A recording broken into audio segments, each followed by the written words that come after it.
Les cloches sonnaient déjà quand la femme en robe de servante grise s'est glissée par les portes en fer de Brackmere Hall. Et pas un seul pleureur ne s'est retourné pour la regarder. La neige avait commencé à tomber sur la grande cour. Douce et indifférente, elle se posait sur les panaches noirs des chevaux du cortège funèbre, et sur les épaules des seigneurs et des dames venus pleurer une duchesse qu'ils n'avaient jamais pris la peine de connaître de son vivant. À l'intérieur de la chapelle, un orgue pleurait. Dehors, une femme mince dans un châle emprunté se tenait la tête baissée. Ses mains étaient rouges de froid. Et elle regardait son propre cercueil être porté sur les marches de marbre par 6 hommes qui avaient ri à son mariage 3 hivers plus tôt. Un laquais l'a bousculé sans s'excuser. Une dame en soie violette lui a sifflé de s'écarter. Et des portes de la chapelle s'est élevé le son reconnaissable d'une femme qui riait doucement, gracieusement, comme si un petit désagrément venait enfin de lui être enlevé des épaules. La duchesse de Brackmere, dont le nom était déjà gravé dans la pierre froide du caveau familial, a levé son visage de sous son châle et a écouté ce rire. Et ses yeux gris ne se sont pas remplis de larmes, mais de quelque chose de bien plus patient, quelque chose qui attendait. Ce qui s'est passé ensuite allait vider cette chapelle de chaque pièce de monnaie, de chaque titre et de chaque mensonge qu'elle avait jamais contenu. Avant d'entrer, prenez un instant pour vous abonner à la chaîne. Appuyez sur la petite cloche pour ne jamais manquer une histoire comme celle-ci. Et dans les commentaires, dites-moi d'où vous m'écoutez dans le monde et quelle heure il est chez vous ce soir. Car ce que vous allez entendre est une histoire que vous n'oublierez pas, j'en suis convaincu. Et je veux savoir qui l'a vécu avec moi. Maintenant, approchez-vous et laissez-moi commencer comme il se doit. Le domaine de Brackmere se trouvait dans les Hautes-Terres, à 2 jours de cheval de la capitale. C'était une vaste et pâle demeure de calcaire crème, adossée à des bois sombres. Elle avait 84 cheminées et un lac de la couleur de l'étain. Depuis 7 générations, il appartenait à la famille de Vince, une lignée plus ancienne que la carte actuelle du royaume. Et sa maîtresse depuis 3 ans était une femme discrète nommée Leora Vince. Par mariage, la duchesse de Brackmere. Par naissance, l'unique fille survivante d'une maison de banque si ancienne et si secrète que même la couronne lui empruntait de l'argent sans savoir quel sceau figurait sur le prêt. Elle avait 22 ans quand elle a épousé le duc. Elle en avait 25 maintenant, et le monde la croyait morte. Le duc lui-même, Caspian Vince, avait été bon avec elle, de la manière courtoise et distante d'un homme élevé pour ne jamais troubler la surface d'un étang. C'était un érudit à la voix douce, passionné de cartes anciennes. Et il aimait sa femme comme un homme aime un matin clair, sans jamais vraiment le dire. Mais Caspian avait une sœur cadette. Et cette sœur cadette avait une mère. Et cette mère avait un plan. Et ce plan mûrissait tranquillement depuis 3 hivers. La sœur s'appelait Perrine Vince. Elle avait 20 ans, les cheveux d'or, mince comme un roseau. Son rire ressemblait à du cristal frappé une fois par une cuillère en argent. Et elle avait détesté Leora dès l'instant où celle-ci avait franchi les grandes portes de Brackmere. Elle ne la haïssait pas pour un péché quelconque, mais pour la simple géométrie de l'héritage, pour la façon dont une épouse supplante une sœur dans l'ordre d'une grande maison, pour la façon dont un futur enfant de cette épouse la supplanterait entièrement. Et la mère de Perrine, la marquise douairière Indelion Withercroft, haïssait Leora pour des raisons encore plus anciennes et plus froides. La douairière était la belle-mère de Caspian, issue du second mariage de son défunt père. Et sa propre fille, Perrine, n'était, selon le strict décompte du sang, qu'une demi-vance. Pour assurer l'avenir de Perrine, la douairière avait besoin de 2 choses. Caspian devait rester sans enfant, et Leora devait, par un moyen discret, cesser d'exister. Leora ne savait rien de tout cela lorsqu'elle s'était rendue au village de Pendlemere par un bel après-midi d'automne pour livrer des couvertures d'hiver aux chaumières. Elle ne savait rien de tout cela quand la roue de sa voiture s'est brisée sur le pont de pierre et que la voiture a basculé dans la rivière en crue en contrebas. Elle ne savait rien de tout cela quand elle a regagné la rive en rampant, un demi-mille plus loin, meurtrie et haletante. Elle a été recueillie par une vieille sage-femme nommée Branwen Ashworth, qui vivait seule dans une chaumière en pierre à l'orée des bois. Ce que Leora savait, allongée dans cette chaumière avec des côtes cassées et de la fièvre, c'était que ces 2 suivantes avaient été choisies par sa belle-sœur, et que lorsque la voiture a basculé, elle n'avait fait aucun effort pour l'aider. Elle savait que les chevaux avaient été lancés sur ce pont plus vite que la prudence ne le commandait. Elle savait que personne n'était venu fouiller la rive, bien que des équipes de recherche aient sûrement été envoyées. Et elle a su, quand la vieille Branwen est revenue du marché une semaine plus tard avec la nouvelle que la duchesse de Brackmere avait été retrouvée morte dans la rivière et serait enterrée dans les 15 jours. Elle a su que quelque chose à l'intérieur de la grande maison pâle avait enfin montré son vrai visage. Elle n'a pas pleuré quand Branwen le lui a dit. Elle est restée assise, très immobile, sur le lit étroit près du feu. Ses cheveux sombres tombaient sur ses épaules, ses yeux gris fixés sur la petite flamme. Et après un long moment, elle a seulement dit qu'elle aimerait une autre tasse de bouillon. Branwen, qui avait mis au monde 3 générations d'enfants du village et enterré 2 de ses propres maris,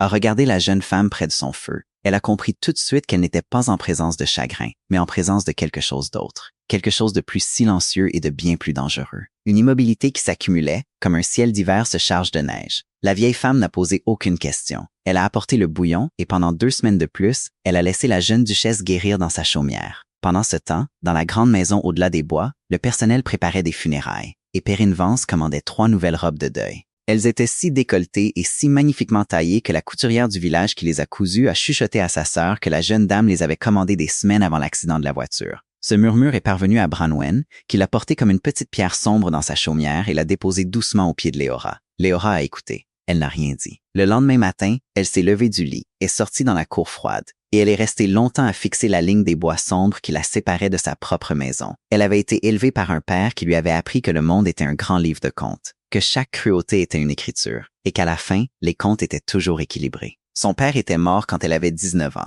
Il lui avait laissé non seulement la grande banque privée qui portait le nom de sa famille, mais aussi une participation majoritaire dans 7 compagnies maritimes du Nord, 4 moulins et le plus grand bloc de dettes de la couronne du royaume. Le soir de leur fiançailles, elle avait dit à Caspian qu'elle ne voulait pas que ses biens soient connus publiquement. Elle souhaitait, avait-elle dit, être aimée comme une femme et non comme une fortune. Il avait accepté. Il avait aimé cela en elle. Il n'avait peut-être pas compris que le même instinct qui la poussait à cacher sa richesse la pousserait aussi, le moment venu, à se cacher elle-même. Cette nuit-là, elle a écrit une seule lettre à la lueur de la chandelle de suif de Branwen. Elle l'a scellée avec une empreinte de cire en pressant la poignée en fer d'une bouilloire dans la cire chaude, car elle n'avait pas de seau à portée de main. Elle a donné la lettre au petit-fils de Branwen, un garçon de 14 ans aux pieds agiles nommé Lucan. Elle lui a dit de chevaucher sans s'arrêter jusqu'à la ville de Cartwell, et de remettre la lettre en main propre à un homme nommé Thaddeus Fernridge, au bureau de la vieille banque sur la rue Coppergate. Lucan est parti. Leora a attendu. Et pendant qu'elle attendait, elle a pris une décision qui allait vider une grande maison de ses mensonges. Elle assisterait à ses propres funérailles. Elle n'y assisterait pas en tant que duchesse revenant d'entre les morts, dans la gloire, avec trompette et accusation. Car un tel retour pourrait être nié, contredit, peut-être même réduit au silence une seconde fois. Elle y assisterait en tant que servante. Elle marcherait parmi les pleureurs avec un plateau dans les mains et une coiffe sur la tête. Et elle écouterait. Elle écouterait ce que sa belle-sœur dirait dans des moments d'inattention.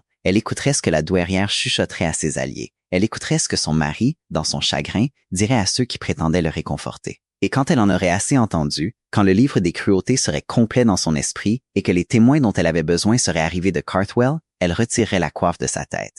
Et elle laisserait la grande maison pâle voir ce qu'elle avait essayé d'enterrer. Branwen l'a aidée à s'habiller pour le rôle. La sage-femme avait une nièce qui était au service de Brackmere, une fille discrète nommée Henwin O'Gate. Elle avait pleuré quand la nouvelle de la mort de la duchesse était parvenue aux cuisines, car Leora avait été bonne avec elle une fois, quand elle avait cassé une tasse en porcelaine et que la gouvernante avait menacé de la renvoyer. Par l'intermédiaire de Branwen, un message a été envoyé à Henwin. Un uniforme de rechange a été sorti en cachette de la buanderie au crépuscule et transporté à travers les bois dans un paquet de linge. À l'aube du jour des funérailles, Leora se tenait dans la petite chaumière de Branwen. Elle portait une simple robe grise avec un tablier blanc et une coiffe de lin blanc. Ses cheveux sombres étaient dissimulés, son visage ombragé par le bord de la coiffe, ses yeux gris baissés. Elle ressemblait, dit doucement la vieille sage-femme, à n'importe quelle servante. Elle ressemblait à quelqu'un que personne ne remarquerait. Leora a alors souri pour la première fois en 3 semaines, un petit sourire froid qui n'atteignait pas ses yeux. Et elle a dit doucement que n'être personne était, certains matins, le déguisement le plus puissant qu'une femme puisse porter. Elle a marché les 4 miles jusqu'à Brackmere, seule dans la neige, son châle serré autour de ses épaules. Et elle est arrivée à la porte des serviteurs juste au moment où les cloches commençaient à sonner. Henwin l'a accueillie à la porte de la cuisine, pâle comme le linge qu'elle portait.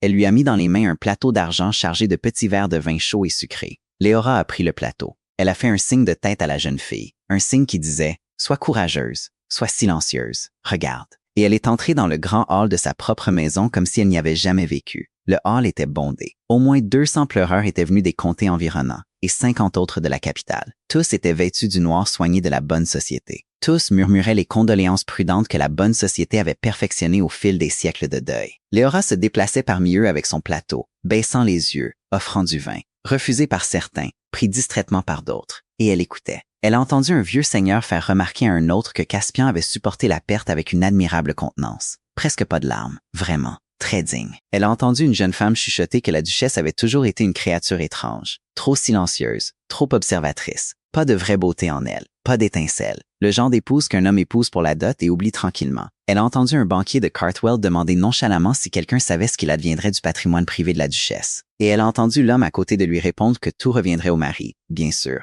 Le contrat de mariage avait été très clair sur ce point. La main de Leora n'a pas tremblé sur le plateau. Le contrat de mariage ne disait rien de tel. Elle l'avait signé elle-même. Seule la dot revenait à Caspian à sa mort. Une somme modeste pour les grandes maisons, mais généreuse pour les simples mortels. Son patrimoine privé, la banque, les moulins, les compagnies maritimes, la dette de la couronne, tout cela était resté à son nom. et à sa mort, tout devait être transmis selon les termes d'un document scellé séparé, conservé dans les coffres de la vieille banque sur la rue Coppergate. Un document dont même son mari ne connaissait pas le contenu. Quiconque avait dit le contraire au banquier de Cartwell lui avait menti, et ce mensonge avait une mère, une fille et un prix. Leora a continué son chemin. Elle est entrée dans la longue galerie où étaient accrochés les portraits de famille, et là, tout au fond, sous le regard peint de 3 siècles d'ancêtres Vance, elle les a vus. Perrine se tenait près de la grande cheminée dans une robe de soie noire, si décolletée que les dames plus âgées du comté ne savaient pas si elles devaient être scandalisées ou impressionnées. Ses cheveux dorés étaient retenus dans un filet de perles de jet. Ses joues étaient légèrement roses, non pas de chagrin mais de la chaleur du feu. Et sa bouche arborait le petit sourire privé d'une femme qui a gagné. À côté d'elle se tenait la marquise douairière, Indelion Withercroft. Grande, décharnée et corsetée jusqu'au cou. Ses cheveux blancs étaient empilés en une tour de dentelle de deuil. Ses mains étaient jointes avec la fausse sérénité d'une sainte sur un vitrail. Elle parlait à voix basse. Leora a traversé la galerie lentement, son plateau devant elle, sa coiffe ombrageant son visage. Elle s'est arrêtée à 3 pas respectueux derrière elle, comme une servante le ferait. Elle a offert le plateau. Aucune des 2 femmes ne s'est retournée. Aucune ne l'a vue. Perrine, d'une voix si douce qu'elle en était presque tendre, a dit que le pire était passé. Et que Caspian, pauvre cher Caspian, aurait besoin de beaucoup d'attention dans les mois à venir. Elle a ajouté que la douairière devait veiller à inviter les bonnes jeunes femmes à dîner. Personne de trop intelligent, personne de trop riche, quelqu'un de malléable, quelqu'un qui n'insisterait pas pour produire un héritier trop rapidement. La douairière a eu un mince sourire et a répondu qu'il n'y avait pas d'urgence, que Caspian avait toujours été difficile à convaincre, et qu'une année de deuil leur donnerait amplement le temps de régler d'abord la question du domaine des Vance. Perrine a demandé, toujours doucement, si les avocats avaient confirmé que les biens de Cartwell seraient transmis sans problème. La douairière a répondu que oui, que la défunte duchesse avait été une jeune fille sotte qui signait tout ce qu'on lui mettait sous les yeux, que les documents étaient en ordre, et que d'ici 6 mois, le sceau des Vance serait apposé sur la plus grande banque privée du royaume. Perrine a alors ri, très doucement, et a dit que c'était presque dommage que le pont n'ait été qu'un pont, et non quelque chose de plus intéressant. Leora, à 3 pas derrière elle avec un plateau de vin doux, n'a pas bougé. Elle n'a pas respiré. Elle a laissé les mots s'installer dans son esprit comme la neige se pose sur une pierre, doucement et irrévocablement. Puis elle a abaissé le plateau d'1 centimètre, en un salut silencieux aux femmes qui venaient d'avouer leur meurtre à une servante qu'elle n'avait même pas pris la peine de voir. Elle s'est retournée. Elle s'est éloignée dans la galerie. Et elle a commencé, dans le livre de contes silencieux de son esprit, à écrire leurs noms à côté des entrées de ce qu'elle devait. Les funérailles elles-mêmes ont eu lieu dans la chapelle familiale à midi. Leora se tenait au fond, contre le mur de pierre froide, avec les autres serviteurs, sa coiffe bien baissée. Elle a regardé son mari remonter lentement l'allée derrière le cercueil vide. Son visage était gris, ses épaules voûtées. Et elle a ressenti, pour la première fois depuis la rivière, une petite douleur aiguë sous son sternum, car elle a vu qu'il était vraiment en deuil, que tout ce qui avait été fait l'avait été à son insu, et qu'il la croyait morte et que cette croyance le brisait. Il a pris sa place au premier rang. Perrine s'est glissée à côté de lui, a pris sa main et a brièvement posé sa joue sur son épaule. Un geste de réconfort fraternel si parfaitement calibré que même Leora, qui regardait du fond, l'a presque cru. Le prêtre a commencé à parler. Il a fait l'éloge de la défunte duchesse dans les termes généraux réservés aux femmes dont l'orateur n'a pas pris la peine de connaître la vie. Il a parlé de sa douceur, de sa charité, de son soutien discret à son mari. Il n'a pas mentionné qu'elle avait doté l'école du village, ni qu'elle avait payé les frais de médecin de chaque villageois à moins de 10 miles à la ronde pendant 3 hivers, ni qu'à son mariage, elle avait accordé une pension annuelle à chaque serviteur retraité de Brackmere Hall, y compris un garçon d'écurie de 68 ans qui avait pleuré en recevant le premier paiement, car personne dans la grande maison ne s'était jamais souvenu de son existence. Elle avait demandé qu'on ne parle d'aucune de ces choses, et on ne l'a pas fait. Le prêtre a donc parlé de sa douceur en termes abstraits. Les pleureurs ont hoché la tête doucement en retour. Le cercueil vide reposait sur ses tréteaux, et Leora se tenait au fond et regardait les épaules de son mari trembler. Après la cérémonie, les pleureurs sont retournés dans le grand hall pour le déjeuner funéraire. Leora a repris son plateau. Elle se déplaçait plus hardiment maintenant, car elle avait appris que personne ne regardait le visage sous la coiffe. Et elle recueillait chaque fragment de conversation comme une glaneuse ramasse le blé. Elle a entendu l'intendant, un homme au teint cireux nommé Norbert Brackford, que la douairière avait installé 2 ans plus tôt, malgré les objections de la vieille gouvernante. Il ordonnait à 2 laquais d'emballer les effets personnels de la défunte duchesse cet après-midi même, et de les livrer aux appartements de la douairière dans l'aile et pour qu'ils soient triés. Elle a entendu Perrine ordonner à une femme de chambre de retirer tous les portraits miniatures de la défunte duchesse des pièces publiques et de les ranger au grenier. Elle a entendu la douairière faire remarquer à une cousine que c'était bien dommage pour la fille de Cartwell, bien sûr, mais qu'il fallait être pratique, et que Caspian s'était montré très touchant dans sa résignation à la volonté de la Providence. La volonté de la Providence. Leora a entendu ces mots. Elle a posé son plateau vide sur une table d'appoint. et elle a monté calmement le grand escalier jusqu'au 2e étage, les mains jointes devant elle comme une servante en mission. Et elle est entrée discrètement dans la chambre qui avait été la sienne pendant 3 ans. La pièce avait déjà été fouillée. Des tiroirs étaient ouverts. Son coffret à bijoux avait disparu. 2 de ses robes étaient posées sur le lit comme si quelqu'un avait envisagé leur valeur à la revente. Et sur le bureau près de la fenêtre, maintenu par un petit encrier en bronze, se trouvait une seule feuille de papier. Leora a reconnu immédiatement sa propre écriture. Et pourtant, elle ne l'avait jamais écrite de sa vie. C'était une lettre adressée à son mari. Elle y confessait, dans un langage mesuré et triste, qu'elle était devenue malheureuse dans son mariage, qu'elle avait pris l'habitude de se promener seule au bord de la rivière pour s'éclaircir les idées, qu'elle craignait d'être devenue un fardeau pour lui et sa famille, et que si un malheur devait lui arriver, par l'eau ou par accident, il ne devait pas s'en vouloir. Elle était signée de son nom, d'une écriture si proche de la sienne que, pendant un instant glacial, elle a douté de sa propre mémoire. Elle a soulevé la page. Elle a étudié la boucle du L, l'inclinaison du H, la petite fioriture à la fin de la signature. C'était l'œuvre d'un faussaire patient et habile, et elle avait été placée sur son bureau pour être découverte en temps voulu par un mari en deuil fouillant sa chambre à la recherche d'un dernier mot de sa main. Elle a plié la lettre une fois. Elle l'a glissée dans le corsage de sa robe grise, contre ses côtes, là où les bleus de la rivière guérissaient encore. Elle s'est redressée. Elle a traversé la pièce jusqu'au petit secrétaire dans le coin, a ouvert le tiroir du bas. Elle a soulevé le faux fond que son père lui avait appris à installer dans chaque bureau qu'elle a possédé, et elle en a retiré un petit registre relié en cuir, pas plus grand que sa paume. Le registre contenait, de sa propre main authentique, les dates et les montants de chaque transaction privée qu'elle avait effectuée depuis son mariage, chaque prêt, chaque dividende, chaque mouvement discret de capitaux, le tout scellé par le vieux chiffre de son père. Elle a glissé le registre dans la poche de son tablier. Elle a fermé le tiroir. Elle a fermé le secrétaire. Elle s'est retournée, et en se retournant, elle a vu, debout dans l'embrasure de la porte de sa chambre, l'intendant, Norbert Brackford, qui la regardait avec des yeux plissés. Il n'avait pas encore parlé. Il regardait sa coiffe, sa simple robe grise, la légère courbure qu'elle avait adoptée en tant que servante.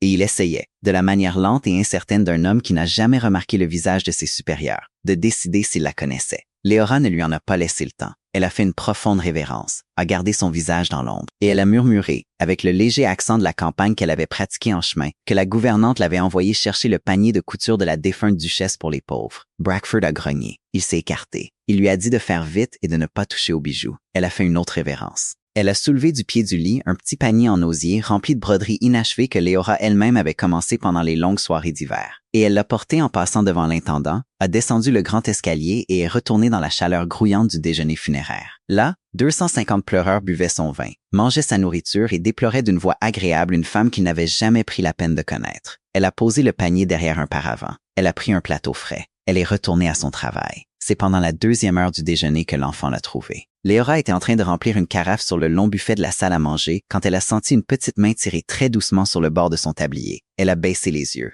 Un garçon d'environ 6 ans se tenait à côté d'elle, vêtu du velours noir d'un enfant de qualité. Ses cheveux sombres étaient peignés à plat, ses yeux énormes et gris. C'étaient sans conteste les yeux de la famille Vance. C'était Everard, le fils du défunt frère aîné de Caspian, mort d'une fièvre l'année précédant le mariage de Caspian. Il avait laissé une veuve et un enfant vivant dans le douar au bord du parc. Leora avait été bonne avec le garçon dès leur première rencontre. Elle lui avait lu des histoires le soir quand sa mère était malade.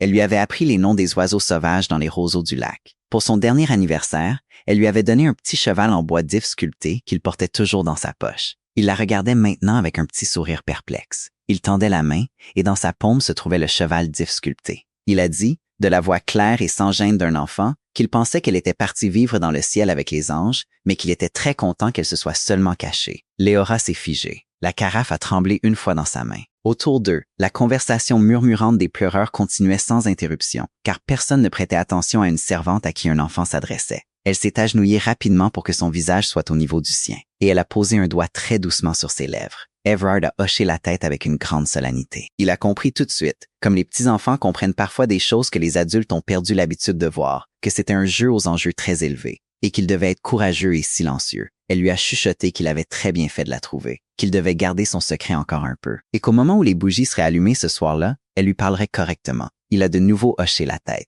Il a glissé le cheval dans sa poche. Il s'est retourné et a traversé le grand hall avec ses petites chaussures de velours, sans se retourner. Et Leora l'a regardé partir, la gorge serrée d'une manière qu'aucune cruauté entendue n'avait pu provoquer. Puis elle s'est levée, a pris son plateau et a continué son travail. L'après-midi s'est écoulé. La lumière dans les hautes fenêtres a commencé à décliner vers le grisard d'un crépuscule d'hiver. Les pleureurs, bien nourris et légèrement ivres du vin de la défunte duchesse, se sont dirigés vers les salons pour la lecture formelle de certains legs provisoires. C'était une coutume dans le comté qui permettait de régler les affaires de la maisonnée immédiate avant l'ouverture du testament complet dans la capitale quelques semaines plus tard. Léora a suivi à distance, son plateau de petits biscuits sucrés en équilibre devant elle. Elle a pris position contre le mur du grand salon où la famille et les invités les plus proches s'installaient maintenant sur les chaises en brocart. Caspian était assis au premier rang, le visage toujours gris, les mains jointes entre ses genoux. Perrine était assise à sa droite, la douairière à sa gauche. L'intendant Brackford se tenait derrière eux avec un dossier de papier. Un avocat maigre de la ville du comté, un certain M. Jepson Hartmere, se tenait à côté d'une petite table en acajou et s'éclaircissait la gorge.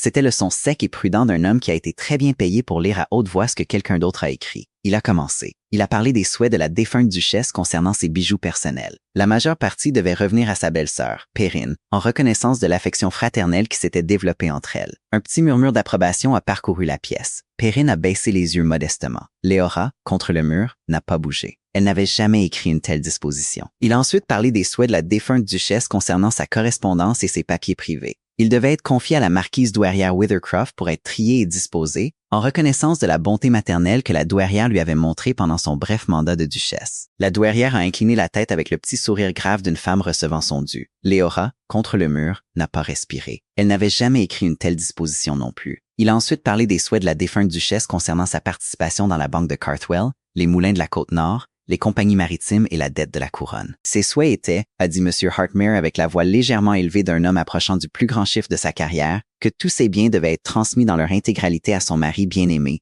Caspian, duc de Brackmere. Il serait détenu en fiducie pour toute descendance future de sa lignée. La douairière Withercroft était nommée administratrice principale et Lady Perrine Vance administratrice secondaire. Et le cabinet Hartmere et Brackford était nommé administrateur légal de la fiducie. La pièce a soupiré. C'était le doux soupir collectif d'une très grande somme d'argent s'installant dans l'imagination des personnes présentes, dans une paire de poches particulières. Caspian a levé la tête pour la première fois et a regardé l'avocat avec un léger froncement de sourcils. Il a ouvert la bouche comme pour parler. Perrine a rapidement posé sa main sur sa manche et a murmuré quelque chose d'apaisant. Il a refermé la bouche. La douairière a souri très faiblement et a incliné la tête vers M. Hartmere, qui s'est incliné en retour. Léora, contre le mur avec son plateau de biscuits, a baissé les yeux. Elle a senti le petit registre en cuir pressé contre sa cuisse à travers la poche de son tablier. Et elle a écouté son propre meurtre être officialisé dans son propre salon. Et elle n'a pas bougé, car elle n'attendait qu'un seul son. Et ce son n'était pas encore arrivé. Il est arrivé 17 minutes plus tard. Il est d'abord venu comme un tremblement dans le plancher,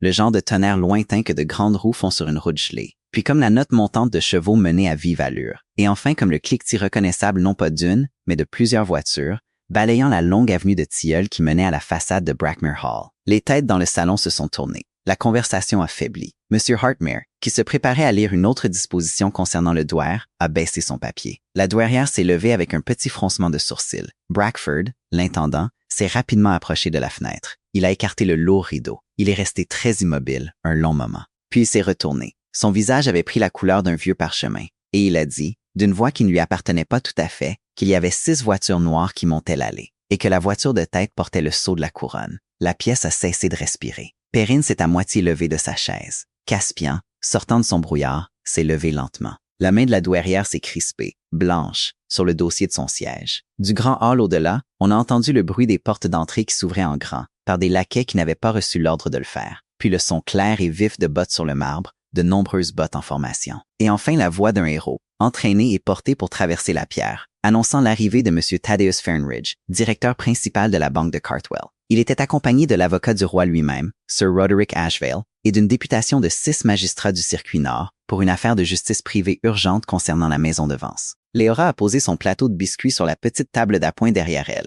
Elle l'a fait avec grand soin, de sorte que la porcelaine n'a même pas fait un bruit. Elle s'est redressée. Elle a levé les mains et a dénoué les cordons de sa coiffe de lin blanc. Elle a retiré lentement la coiffe de sa tête. Et ses cheveux sombres, qui avaient été épinglés et rentrés dessous, sont tombés librement sur ses épaules en une longue et lourde cascade de la couleur de la terre humide. Elle a défait le tablier blanc à sa taille. Elle l'a laissé tomber au sol. Sous la simple robe grise, elle était encore meurtrie, encore mince, et portait toujours les bottes empruntées de la nièce d'une sage-femme. Mais elle a relevé le menton, et ses yeux gris n'étaient plus baissés. Et elle s'est avancée du mur vers le centre du salon au moment où les portes à l'autre bout s'ouvraient, et le héros est entré. Et derrière lui est venu Thaddeus Fernridge, aux cheveux blancs et au visage grave. Et derrière lui, l'avocat du roi lui-même dans sa robe noire avec le cordon d'or à son cou. Et derrière lui, les 6 magistrats dans leurs manteaux sombres. Et derrière eux, en dernier, marchant du petit pas tranquille d'une femme qui connaissait cette heure depuis 3 semaines, n'est venu personne. Parce que Leora était déjà dans la pièce. Elle avait été dans la pièce tout le temps. Elle a parlé. Sa voix n'était pas forte. Elle n'en avait pas besoin. Elle a dit très doucement qu'elle était désolée d'interrompre la lecture de son testament, mais qu'il semblait y avoir certaines inexactitudes qui devaient, par souci d'équité envers toutes les personnes présentes, être corrigées immédiatement. La pièce n'est pas tombée dans le silence. Elle a cessé d'exister. Caspian a émis un son qui n'était pas un mot. Perrine s'est assise très brusquement comme si on lui avait coupé les genoux. La marquise douairière Andelion Weathercroft n'a pas bougé, n'a pas respiré, n'a pas cligné des yeux. Son visage était devenu celui d'une figure de cire dans un musée fermé à minuit. Un visage d'où tout principe de vie s'était retiré, ne laissant que la forme de ce qui avait été autrefois une femme. Monsieur Hartmere a laissé tomber son dossier. Les pages se sont éparpillées sur le tapis. Un laquais près de la porte a laissé tomber un plateau de petits verres et le cristal a chanté en se brisant. Et une jeune servante dans le coin s'est lentement agenouillée, a porté ses 2 mains à sa bouche et a commencé à pleurer sans un bruit. Thaddeus Fernridge a traversé la pièce jusqu'à Leora et s'est incliné devant elle aussi profondément qu'un homme de 70 ans peut le faire. L'avocat du roi s'est également incliné. Les 6 magistrats ont retiré leurs chapeaux à l'unisson. Et Leora, dans sa robe de servante grise avec ses cheveux sombres dénoués, s'est tournée vers son mari Caspian. Il la regardait comme si elle était sortie de sa propre tombe. Et elle a dit doucement qu'elle avait beaucoup de choses à lui dire. Et qu'elle était vraiment désolée qu'il soit sur le point de les entendre en public. Mais que le public était le seul endroit où de telles choses pouvaient maintenant être dites en toute sécurité. Caspian a fait un pas vers elle. Il s'est arrêté. Sa main s'est levée à mi-chemin de son visage, puis est retombée, car il ne savait pas encore s'il était autorisé à la toucher. Et ses yeux s'étaient remplis des larmes impuissantes d'un homme à qui l'on vient de dire que le pire jour de sa vie avait été un mensonge. Leora l'a regardé un long moment. Ce qui s'est passé entre eux dans ce regard n'était pas destiné à la pièce. Puis elle s'est tournée avec le petit mouvement délibéré d'un juge prenant son siège. Et elle a fait face à sa belle-sœur, à sa belle-mère par alliance, à l'intendant et à l'avocat qui, ensemble, avaient écrit sa mort. Elle a dit de la même voix calme qu'elle allait maintenant demander à M. Fernridge de lire à haute voix certains documents. Ils avaient été conservés sous scellés à la banque de Carthwell depuis la 2e semaine de son mariage.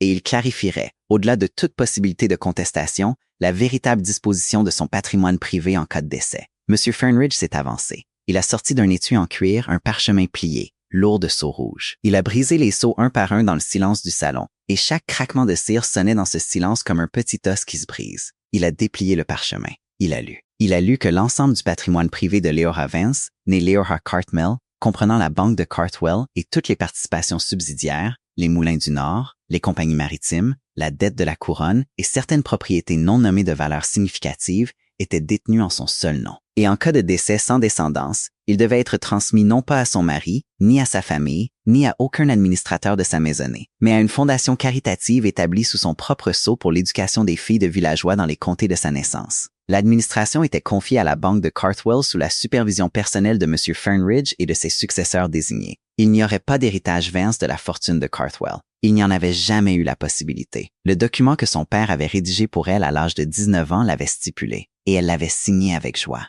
Et elle ne l'avait jamais modifié. Et tout papier prétendant le contraire était un faux. M. Fernridge a baissé le parchemin. Il a regardé la marquise douairière de l'autre côté de la pièce, et ses vieux yeux n'étaient pas bienveillants. Il a dit, de la voix sèche d'un banquier qui a passé 50 ans à calculer ce que les hommes feraient pour de l'argent, qu'il avait reçu la lettre de la défunte duchesse d'un garçon de village nommé Lucan 3 semaines auparavant. Et qu'en la recevant, il avait immédiatement envoyé des enquêteurs au pont de Pendlemere. Là, ils avaient trouvé, sous la balustrade brisée, une entaille de scie dans le bois, si fraîche que le bois était encore pâle à la blessure. Et ils avaient en outre obtenu du forgeron du village une déclaration sous serment. L'entaille avait été faite 2 nuits avant la chute de la voiture par un homme répondant à la description d'un certain Norbert Brackford, intendant de Brackmere Hall. Il avait payé l'apprenti du forgeron une couronne d'argent pour oublier que la petite scie de la forge avait été empruntée et rendue. Brackford a émis un petit son et a reculé vers la porte. Et 2 des magistrats se sont déplacés sans hâte pour se placer entre lui et le seuil. M. Fernridge a continué. Il a dit que les enquêteurs avaient en outre obtenu le témoignage des 2 suivantes qui avaient accompagné la défunte duchesse lors de sa dernière promenade. Toutes 2, après qu'on leur ait montré la preuve de l'entaille de scie et qu'on leur ait offert le choix entre la clémence du magistrat et toute l'attention du magistrat, avaient avoué. Elles avaient été payées par Lady Perrine Vance avec de l'argent tiré de la bourse privée de la marquise douairière. Le but était de s'assurer que la voiture traverse le pont à grande vitesse et qu'aucune tentative de sauvetage ne soit faite depuis la rive. Il a ajouté qu'une perquisition des appartements de la douairière, menée ce matin même sous mandat de l'avocat du roi, avait permis de retrouver une fausse lettre de confession. Elle avait été préparée avant la mort de la duchesse, de l'écriture d'un certain Edil Marchgrove, un faussaire connu de la capitale. Son reçu de paiement signé avait été trouvé plié à l'intérieur du livre de prière de la douairière. Léora a sorti du corsage de sa robe grise la lettre pliée qu'elle avait prise sur son bureau cet après-midi. Elle l'a tenue entre deux doigts. Et elle a dit doucement qu'elle croyait que c'était le document en question. Et elle l'a tendu à l'avocat sans quitter des yeux le visage de la douairière. La douairière n'a pas bougé. Elle n'avait pas bougé depuis que Léora s'était avancée du mur. Seule sa bouche avait changé. Sa bouche s'était très légèrement ouverte, de la petite manière molle d'une personne qui a enfin compris qu'il n'y aura plus de coup à jouer. Perrine, sur sa chaise, a commencé à rire. C'était un rire mince et aigu, plus du cristal frappé par de l'argent, mais quelque chose de fêlé et de métallique. Et il a grimpé le long des murs du salon, s'est brisé contre le plafond peint et est retombé sur elle en éclats. Elle a ri et ri, puis elle s'est arrêtée brusquement. Et elle a regardé son frère Caspian avec des yeux qui étaient devenus parfaitement noirs. Et elle a dit d'une voix très différente de la sienne qu'il avait toujours été un imbécile. Et que la grande pitié de la lignée des Vance était qu'elle se soit terminée en lui. Caspian ne lui a pas répondu. Il ne la regardait pas du tout. Il ne regardait que sa femme. Et les larmes coulaient maintenant sur son visage sans qu'il s'en aperçoive. Et il secouait lentement la tête de gauche à droite, comme s'il essayait de se réveiller d'un rêve qu'il n'était pas certain de vouloir quitter.